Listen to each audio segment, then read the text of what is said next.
بسم الله الرحمن الرحیم. ټولو نه مخکې خو ټولو ملګرو ته سلامونه، نیکې هیلې، احترامات. مساحل صاحب ته په کتاب باندې مبارکباد. تنها صاحب شعرونه دي. اغیاره نو ته څه وایې چې نه به راپاسي، اغیاره نو ته څه وایې چې نه به راپاسي، خبر به شي یو وخت دا پښتانه به راپاسي. تر کومې به نو دوی د جهالت په خوب ودې وي، راویښ به شي د خوبه د اوده به راپاسي. دستانه به د ستا د ستمونو حساب غواړي، ځوانان او بوډاګان او لوی واړه به راپاسي. اوده خو به راپاسي، خو دا ویښ چې ځان اوده کي نو دوی سره به څه کوي، په څه به راپاسي. مننه جي. نصیبه باچا خان دی، الله وبخي، وفات دی. حیران یم پښتانه د چا په خوله به راپاسي. ثواب د پاره نه راځي، نامې لرا روان دي.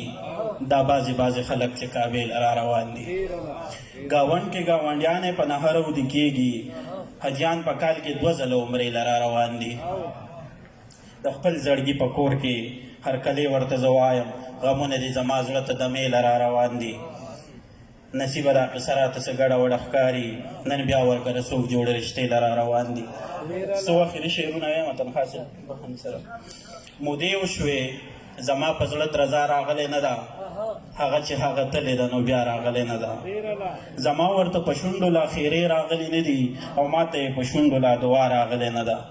د سختو به څه وایم، خو دا خبره ښه ده چې شکر د یوې ته هم جړه راغلی نه ده. زما د ارمانونو ګلابونه مړاوي کېږي، د حسن د سپرلي تازه هوا راغلی نه ده.